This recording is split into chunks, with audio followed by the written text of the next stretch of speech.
Hello and welcome everybody to this next transmission here in the ongoing Legend of Turtle Island, a 13 moon almanac to life as a new Earth pioneer.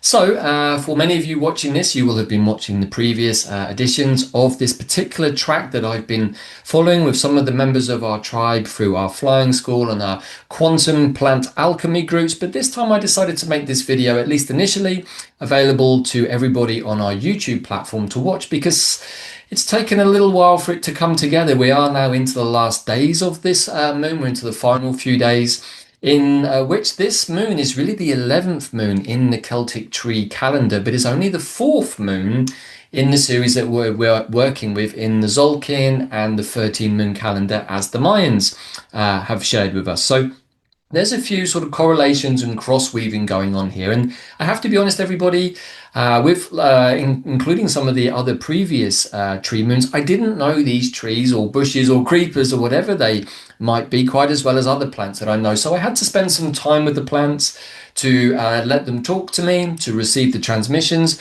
they wanted to give and understand, even though we're working with the self-existing tone and the self-existing moon of the owl currently within the 13 moon unfolding, we decided to start working with the Celtic Tree Moon at the same time, except that really runs from December to December, which kind of follows the Celtic people's understanding of the seasons. But it's thrown up many questions in many, many different ways, as I hoped it would do.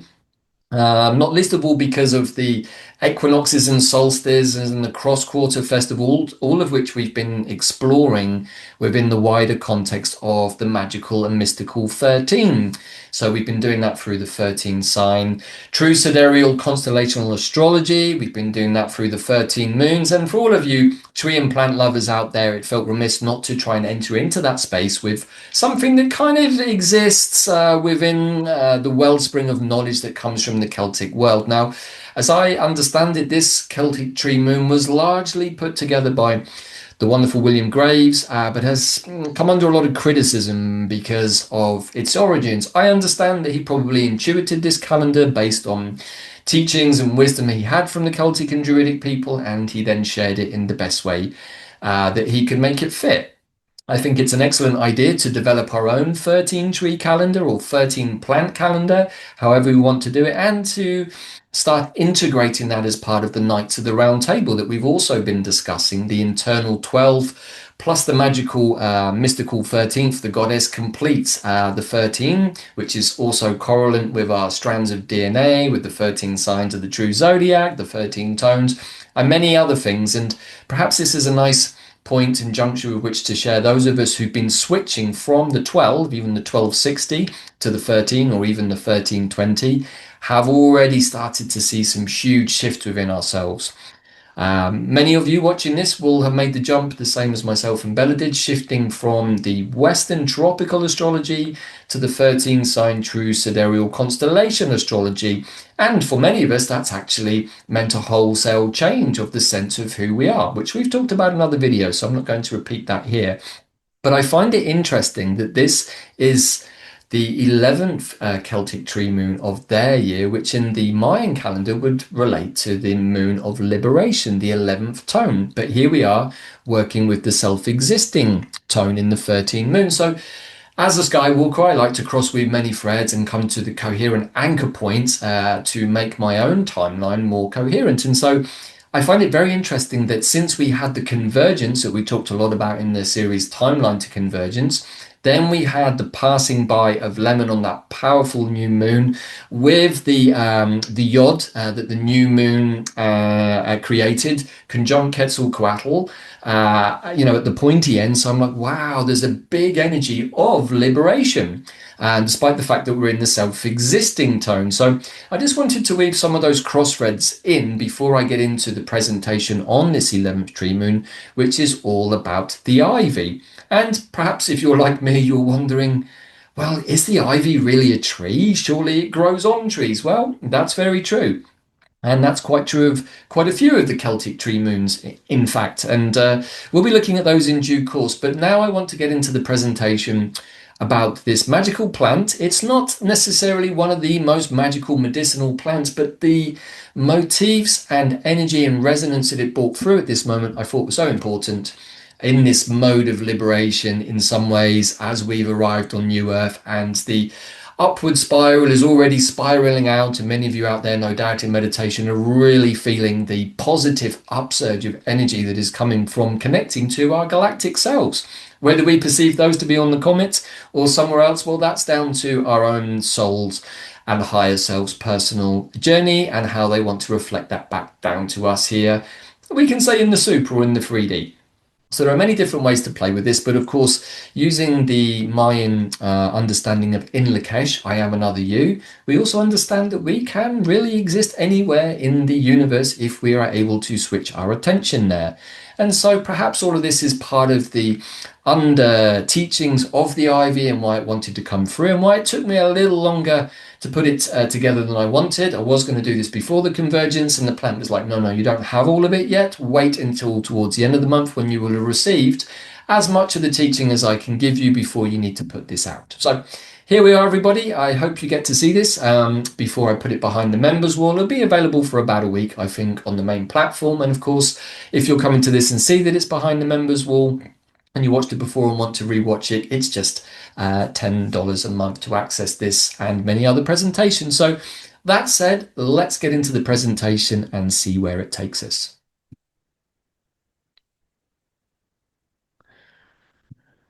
Alrighty, so we are now in this process of the Celtic tree moons, and as you can see here, these are just general images that I've taken from other people who've come up with these wonderful designs, and there is some discretion needed because there's some anomalies even between these two images, which I'm very aware of and did deliberately. And we can see here that Ivy is now the 11th in the series. We can see the starting date of this calendar, the Celtic calendar, is really Christmas Day or the return of the sun. And it runs through on 28-day basis, the same as the Mayan calendar, but does it with trees and plants. And yeah, we're now in a run where the previous moon was not a tree either, it was a vine. And here we are again in something kind of similar. You know, the vine was correlate with the grape, and here we have ivy. Which is very interesting. And the next moon is reed, which, so we have these three in a row that aren't really trees at all. So there might be something more to that. And I'll be doing a piece on the beautiful reed, which is very much synonymous with the energy of the Skywalker. That is what its name Ben means. It means the reed. So more on that in the next edition. But for now, we are in the moon of the Ivy, which runs from September the 30th to October the 27th. And of course, we're now into the final few days of this particular moon as I'm recording it on the 24th of October 2025. So just as a brief introduction, we can say that the ivies make up the genus Hedera, and there are about 12 to 15 distinct species within this genus, all native to Europe, eastward across to Asia and southward to northern Africa. But the one that most English-speaking people think of when they hear the word ivy is the common ivy or English ivy, Hedera helix. Here we have, for those of you who, like me, tend to want to get to know plants in their varieties and their different locations, here is just a list of the different types of ivy we can find in those climates and landscapes. And here are just a few examples in the picture that you might have seen before in different ways. And you know, many people don't like the ivy for reasons we're going to look at during the course of this presentation, but there is something very special about some of these leaves and the way that they can decorate an entire house, all of which makes up some of the mythology. So have a little look over this list. Maybe you will have seen some of these. Maybe you even live in places where these are the types of ivy available. If so, please do pop a comment in the comment box. And if you're liking this video at this point, hit like and subscribe, because there's going to be more of this kind of information coming out more often from our camp.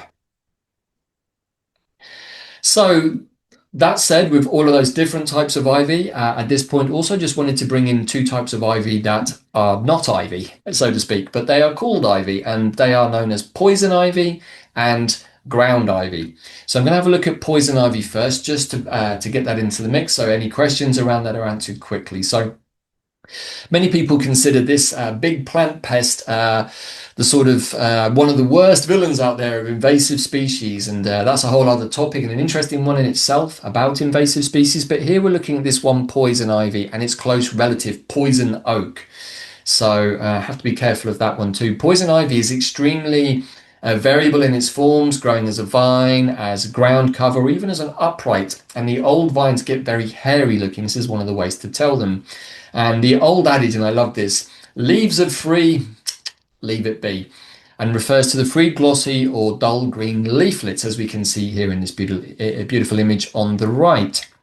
Uh, the poison oak has more irregular leaves and it produces whitish flowers from August to November that are dry and remain for a long time. In the fall, the leaves of the poison ivy can take on bright colours, yellow and then turning red. So this is really as a warning because, yeah, there is an oil that this plant produces which is responsible for varying degrees of irritation. From skin inflammation to blistering, all of which can be pretty unpleasant. And I'm sure at least a few of you out there may have had this experience as gardeners or as hikers who tumbled into a patch of poison ivy. Not a super pleasant experience. And you don't even have to touch it. That's right. You can get it from the smoke if it's being burned. And it is said that even 100-year-old plant with its leaves can cause irritation. And this is something you have to be careful with when people are lighting bonfires and, you know, getting rid of all of the stuff that they cleared up from their gardens. Sometimes this plant creeps in and it is kind of toxic. So we have to be careful of that and responsible when we're the ones doing the burning, because people's bodies respond differently to exposure to poison ivy. What else can we say about this? Yeah, sometimes people mistake it for other ivies, don't respect it, aren't careful enough. And of course, when we're in nature, we always have to be respectful because there are many, many beautiful and amazing plants. Even the poisonous ones often have really, really good medicine. But that doesn't necessarily mean we want to get into a bear hug, particularly with the poison ivy, because it's going to end up perhaps irritating us in ways that we don't like. Um, so let's have a look at the next plant that is an ivy, which is ground ivy. Now, this one is a lot more friendly and probably worthy of its own presentation. I do know this plant from having worked with it from my own garden when I lived in Britain. But this is the plant known as Glaucoma hederaceae, an aromatic perennial evergreen creeper of the mint family, commonly known as ground ivy or gill over the ground, creeping Charlie, or a few other names thereof.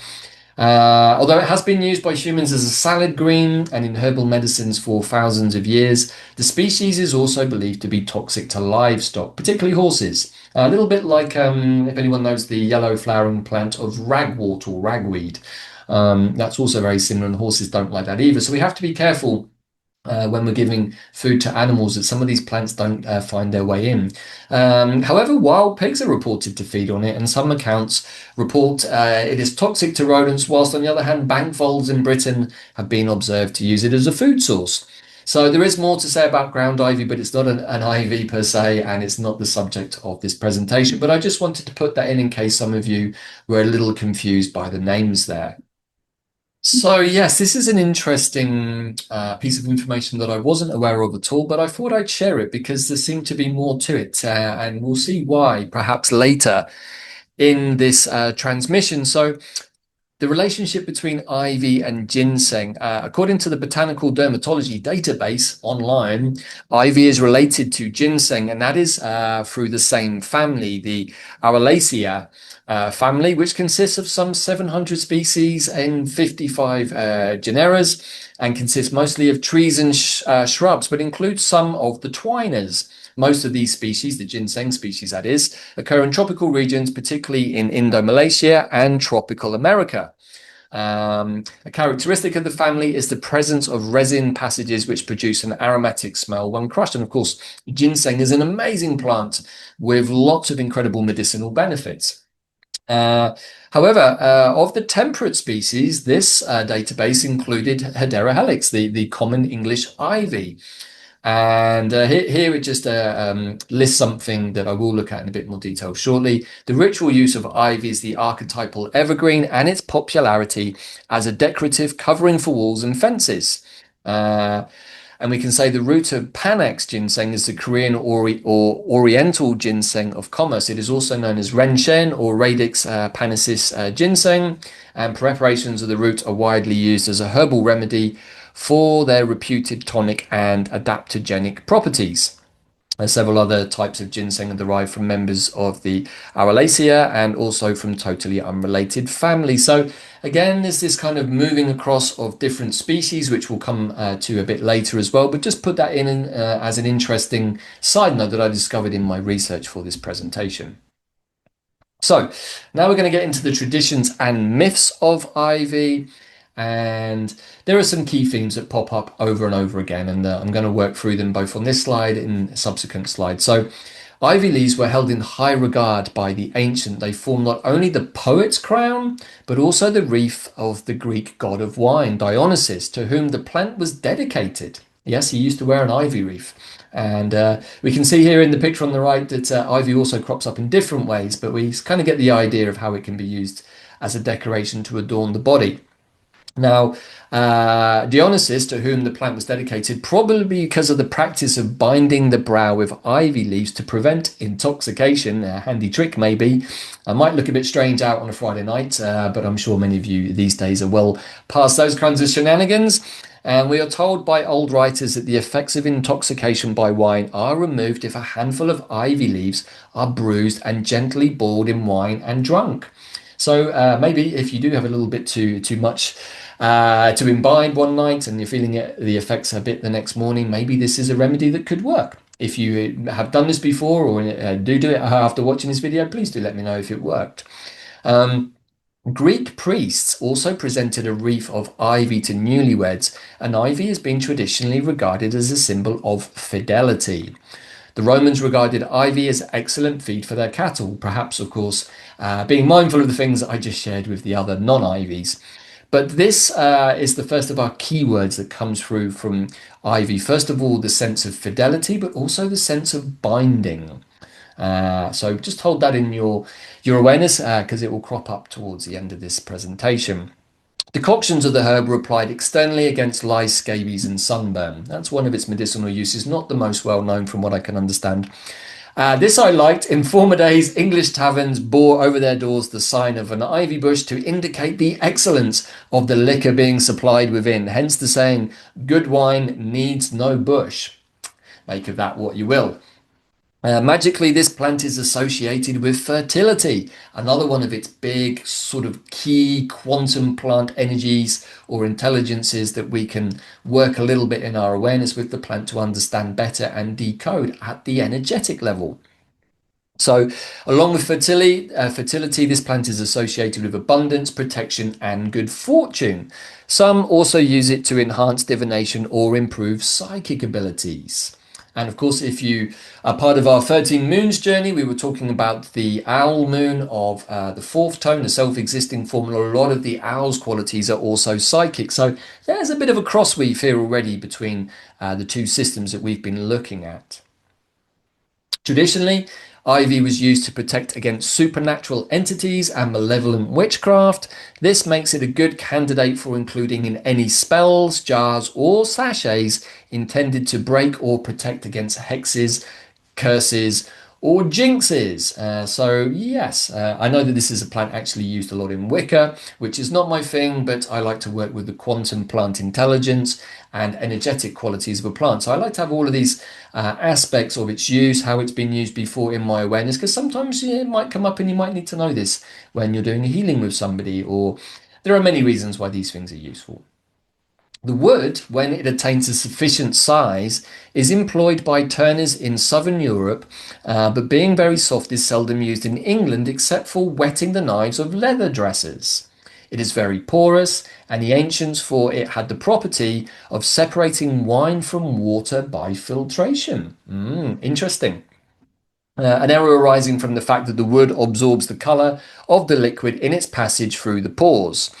So maybe needs a little bit of fine tuning, that philosophy, but again, there could be something in it. Nature is full of surprises, full of solutions that we don't always expect. On the continent, it has sometimes been used in thin slices as a filter. So it definitely has the quality of a filter, and that's something to talk to the plant about and see whether maybe in a more new earth, back to basics, kind of in harmony with Mother Nature way of being, this could be a plant that we use in this way. Uh, it is, of course, of great value as an ornamental covering for unsightly buildings, and it is said to be the only plant which does not make walls damp, which, if you're from the Blessed Isles of Britain or most places in the Northern Hemisphere, is something that is almost ubiquitous in all housing, unfortunately. It acts as a curtain, the leaves from the wall, from the way they fall, forming a sort of armor and holding and absorbing the rain and moisture. So again, at an energetic level, we can understand that this is the protective qualities of the plant. And many people say, oh, well, it can pull down the walls and it damages trees. Well, it can do, but only if they're really ready to fall down or they're about to die, which is also an interesting aspect again of this plant. Ivy is very hardy. Not only are the leaves seldom injured by frost, but they suffer little from smoke or from the vitiated air of manufacturing towns, and I'm assuming perhaps also from things that might be sprayed on us from the sky. Maybe. I haven't tested that one yet. The plant does live to a great age. Its stems become woody and often attain a considerable size. And this is something that we can use in different ways. So these are some of the traditions and myths of ivy that I thought were interesting to share. And here we can see ivy in the Druidic or Celtic culture, which is really what this Celtic Tree Moon is all about. And in the Ogham alphabet, the few, Gort is said to represent ivy. The Briafara game, for Gort is sweetest grass, suitable place for cows and the sating of multitudes. The word Gort also stems from a Proto-Indo-European root meaning enclosure. Some Owen readers interpret Gort as field rather than ivy, which seems to be closer to its traditional sense. And of course, remember that there is a whole Gaelic language which is very nature infused. It's the native language of the Irish people of Ireland, and of course, it also has a Scottish version and also a Manx version from the Isle of Man. So these languages are very nature orientated. There are many words in these Gaelic languages which simply do not translate into English because English speaking people do not have the concept of some of these very, very nuanced and detailed relationships with nature. When the Ogham is conceptualized as a purely tree alphabet, Gort becomes ivy. This view is associated with growth, prosperity, and the winding path towards enlightenment. On the flip side, it's also connected to the word gorta, meaning hunger or famine, which any of you out there who know your Irish history is a big part of recent Irish troubles and traumas, hopefully soon to be lifted out in the collective space.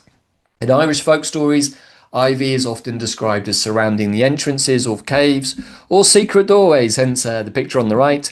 Interestingly, in this context, ivy is concealing these entrances from the outside world. Gateways, portals, doorways, very much part of the Fey world and of the Druids and of the forest. So we can say either as a narrative flourish to give some text more flavour. Of course, Druids and Celts were very bardic in nature. They loved to tell stories and flourish their stories with lots of details just to give a bit more oomph to it. In some tales, ivy is a protective plant against the Fae. I don't necessarily feel the need to protect myself against the Fae, rather to have healthy boundaries and communicate with them when there is a clear opportunity to do so and both parties are in the space to do so. However, ivy also pops up in other cultures, and here we have the man of the good times himself, Dionysus, and like I've already said, in ancient Greece, ivy was connected to the god of wine, frenzy, and agriculture. That's quite a heady mix, and I can see that perhaps if you try to do all of it at once, maybe your crops aren't going to grow the best. So hopefully Dionysus was on it there. He's often pictured with a crown of ivy as a representation of his exalted and immortal status. In one tale, it's said that he wore an ivy wreath to curb the effects of drinking wine, as I've already implied. And while grapes are a summer vine, ivy is a cooling, wintry evergreen. Talia, the muse of comedy, was also depicted as wearing an ivy crown. So again, these are things for us to feel into. They're just kind of jump-off points and invitations. In Egypt, ivy was a sacred plant to Osiris. And similarly to Dionysus, ivy was connected to the concepts of immortality and rebirth. which is probably why at this time of year we would normally be in Scorpio season, which is very much about these kinds of themes. However, in the 13 sidereal system, we're actually in Virgo, which is very much about the earth and the goddess. So it kind of works both ways in both calendars. So something else to consider.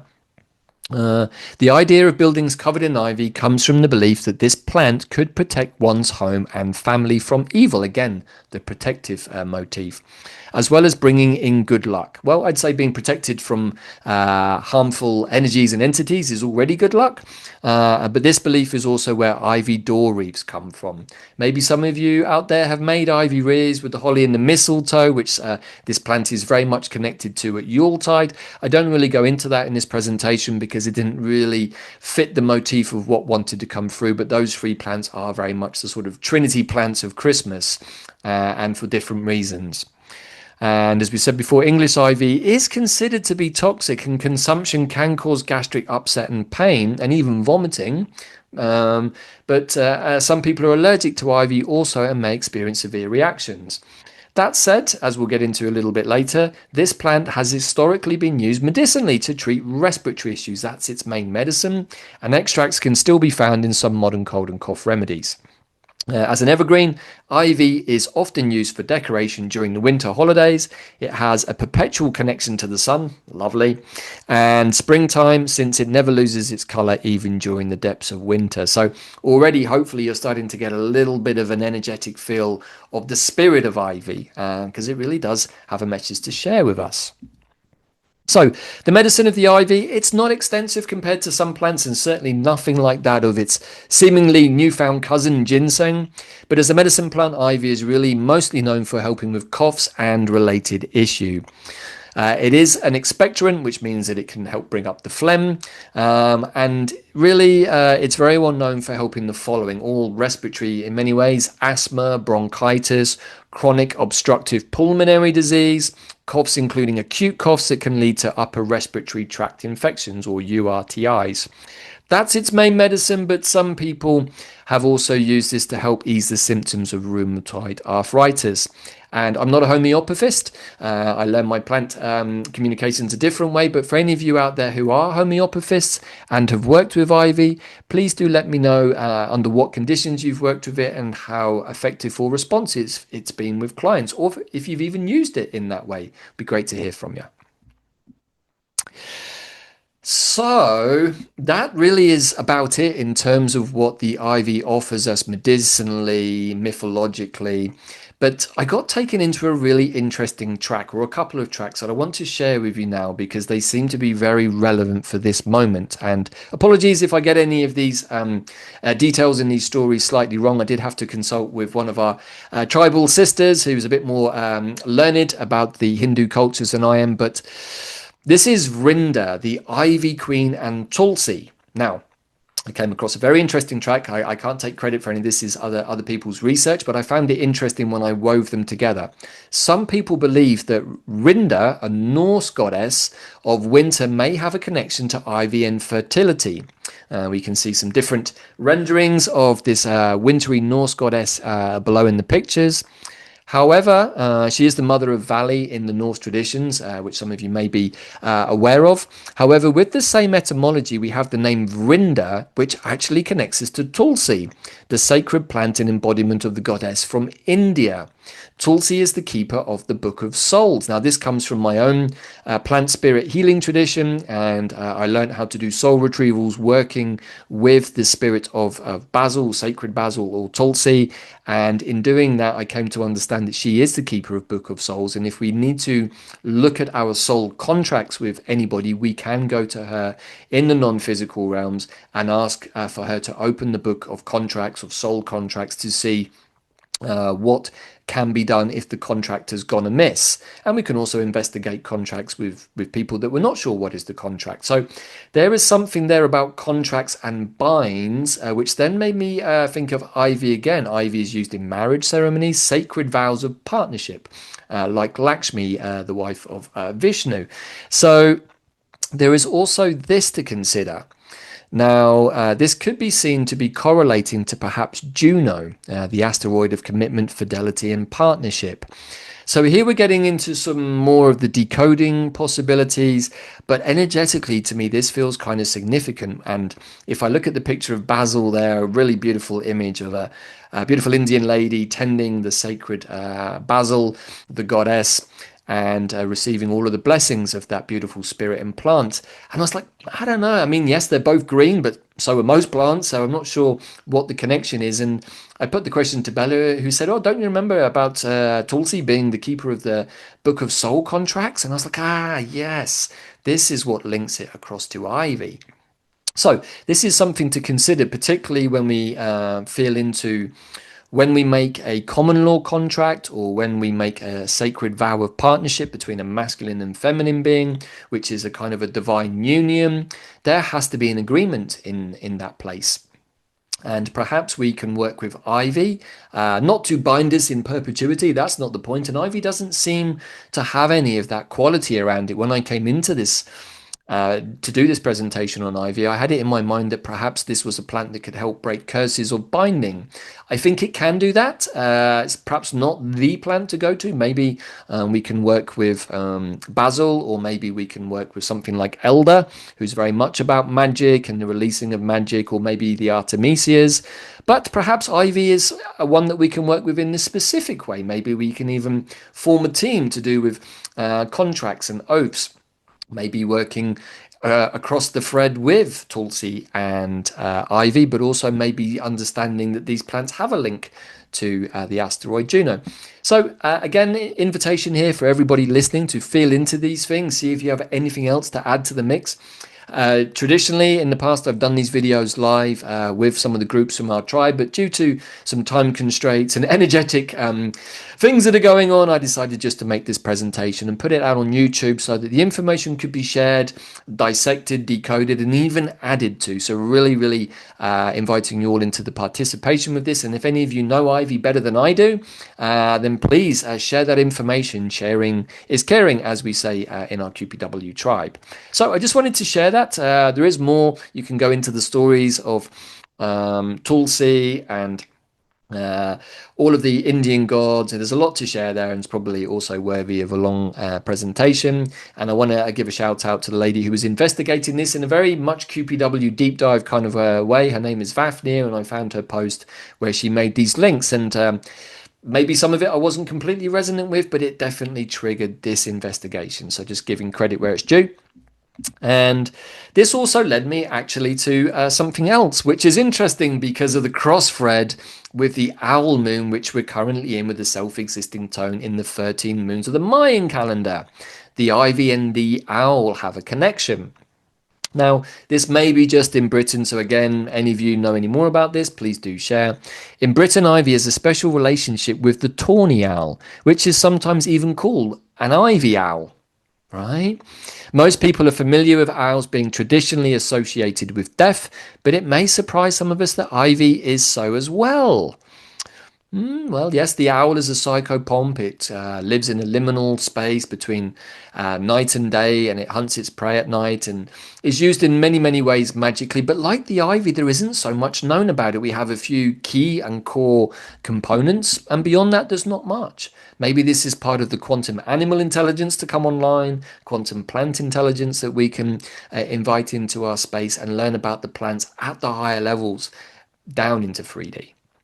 Now, all of this seems a little bit contradictory due to ivy's tolerance of winter, which certainly in the northern hemisphere is considered the death of the year. But this association likely stems again from fidelity, as well as ivy's tendency to grow over tombstones. Interesting. Ivy was also a frequent motif on headstones, and there it likely represents immortality and eternal life. Both snakes and owls, there is also some sort of vague connection between ivy and the snakes due to its winding nature. And we see snakes and owls carved on headstones too. Ivy was used to foretell death. A little bit like with the owl. This association with death ties well in with the aforementioned green ladies. Yeah. So owls and ivy are paired together in the idiom like an owl in an ivy bush. which is used to describe a person with a vacant stare. We call it the 1,000-yard stare, usually due to drunkenness. Maybe this is where Dionysus comes in, or in some cases, those with a frightened and disheveled appearance. And here again, another link to Fidelity. Tawny owls usually mate for life. So, that really is it for the presentation. Not a super long one for this Celtic Tree Moon. So I'm just going to bring this down now. Hopefully there was a few nice, interesting jump-off points there for everybody. So what are the major themes that we have with this moon? Well, there's a lot to do with the ability to remove drunkenness or inebriation, which can, of course, leave our psychic fields open to siphoning vampiric energies or maybe worse, trying to get in. I don't think we are going to have to worry about that so much in the newer frequency that we are now in and expanding into. But there is still a lot of slimy stuff out there, and maybe some people are still not fully on top of that. And so if we decide that we want to go out to a public space and have a drink, maybe we could carry some of this ivy on us. I'm not sure that wearing the ivy wreath is going to not really engender anything other than some strange stares if you decide to do that down your local. But you might want to, and particularly with Samhain coming up, or what we're now calling the autumn harvest, with lots of fancy dress, you might be able to get away especially if you're doing a Dionysus costume, with that ivy wreath for protection, both of your psychic field and also in case you have a little too much of the nice stuff. So that's one thought. I find it fascinating with the links between the owl and the ivy, which is very much a cross thread between the two types of moon that we're looking at. I find it fascinating from the tones point of view that this moon is a tone 11 in the Celtic system, and in the Mayan system we're in a tone 4 moon. The self-existing structure at this point in the 13 moons of the Mayan calendar is what can ensure success for liberation in the bigger picture or the project that we're working on. And here I would suggest that the moment of liberation we are in is the liberation of all humans. Now, maybe that might seem like a grand claim, but hopefully many of you, like we are here, have been feeling the sense of we are free. Since the convergence, we have our freedom, we have our sovereignty. Of course, if you're filling your head with lots of the unhelpful stuff from the devices, you're probably going to get quite a different picture, because that's still the mind of the machine kind of spewing out its own narrative, which is not really ours unless we decide to put ourselves in it. So we can also use the ivy perhaps as protection in some way at this time of year, but we can also understand that it's hinting at liberation, immortality, our eternal selves. And really, when we think about it, freedom comes when we remember that we are eternal beings. We are immortal beings. This particular outfit that we all know as Davyd is just a temporary apparition, and he's not even really here. He's just a vehicle, hopefully on a good day, channeling some of the aspects of the universe that he has a connection to. And we can all do that with a clear channel and the taming of the lower mind, which has been a big theme of this last month or so, particularly in the Moon of Service, telling the difference between the divine mind and the program mind, the original mind, or the logos ego mind. It's a very good meditation, and it's one that needs practice to be able to see the errant thoughts and then to ascertain, well, where do they come from? That's something separate, but it seems also on point now. So having the self-existing tone of form, if we set our structure with those 4 pillars of the Christed consciousness as part of our Knights of the Round Table, so that when the 12 comes as one, then the 13 comes online. This is all part of this process. And for those of you who've been following the Knights of the Round Table here on the QPW platform and in the groups will understand that really we were looking at the mythological knights from the Arthurian tales, but understanding that the real knights are our DNA. And that DNA is made up of our cosmic galactic ancestors, but also our cosmic galactic selves, which we've talked about in other videos. So there's also that. I love the link between ivy and Tulsi and feel there's a lot more to that. It's not something that is widely talked about, the Ivy Queen. I do have to give credit to the Lady Vafnir who wrote that particular piece that I got that from. And I also felt into it, discarded the things that didn't resonate so much, and then found this cross thread with Tulsi that made sense. So we could understand that Ivy In the same way as Tulsi, if we call on Ivy, make a connection, maybe have made an essence from, we can start to work with her for releasing binds that no longer serve us. And we're at a point with freedom and sovereignty where those binds that no longer serve us absolutely need to be released. So that's a suggestion there also. And of course, this is a time of year where we have many respiratory problems. Of course, the lungs are where we hold the emotion of grief. And if we've got blockages in the throat chakra, then this suggests that we're not able to connect the divine mind with the throat chakra and the heart and speak our truth. All of the throat chakra kind of energy I often link with the beautiful yarrow plant, which we featured in Quantum Compass episodes before. So I think that's really it, everybody. Hopefully you've enjoyed this sort of mini deep dive into the world of the Celtic tree calendar with the 13 moons, into this deep dive of ivy. And yeah, it's actually a beautiful plant. And also, just to say, there are questions around whether ivy actually strangles trees. Well, just to put some clarity on that, ivy is not a parasitic plant in the way that mistletoe is. It's actually a plant that photosynthesizes, and it will spend a long time growing as ground cover before it selects its beautiful sunlight spot that it decides to make it home, and that's normally somewhere on the side of a tree. Now, if the tree is healthy, the tree doesn't have any issues with that. It's only if the tree is already in really bad state that it can start to weaken the structure of the tree. So maybe we can understand that also. If our structure is strong, we can cover ourselves in these kinds of protective coverings or outfits or armor, we can say, if we really feel that we need that. But we have to make sure that the suit fits, right? That the armor fits, or however you want to look at the costume fits. Because if it doesn't, it's going to hang kind of heavy and pull us down. So maybe this speaks of connecting to our avatar selves. Is our avatar self some kind of wishy-hopey, thinky Disney thing? Or is it based on actual understandings and realizations from the inwards journey? All of which can be done working with many of the pathways we've shared here on QPW, particularly the stellar nations, particularly working with dandelion and our DNA. And of course, working with our astrology, with our inner medicine wheel, as shared in Heaven on Earth. And perhaps this is just a good opportunity to remind anyone who's got this far in the video, congratulations if you have, that for the next couple of days, up until the 26th of October, there is 50% off all the courses on the QPW platform, including the 6-part Heaven on Earth, Building Your Inner Medicine Wheel, the entire Stellar Nations pathway, Mayan Time of Magic, Navigation Guide to Quantum Consciousness, and the wonderful series on geomancy with our dear brother Patrick McManaway. So all of those are available just for a couple more days at 50%. And if you haven't done them, they are all there for a reason. They're all really put together, channeled, transmitted from many different beings that we work with into a space of reminding us like, hey, if you want to go to the new earth is as within, so without. And if your within is not constructed, well, then your out is not going to be constructed.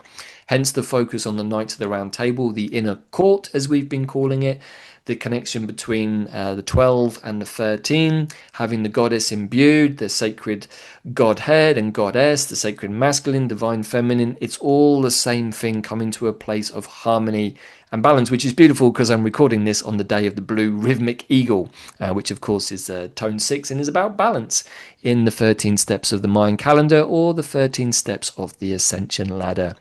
So I think that really is it, everybody, for today. Hopefully you've enjoyed this. Maybe you've got a few jump off points for deeper consideration. As always, love to hear from everybody. Either share in the comments box, or if you feel inclined, reach out and share to me on an email. Thanks again, everybody, for joining me on this deep dive into the ivy as part of the 13 Celtic Tree Moon calendar. And I'll be back in the next couple of weeks to look at the next one, which starts on October the 27th with the read. Bye for now, and in Lakesh.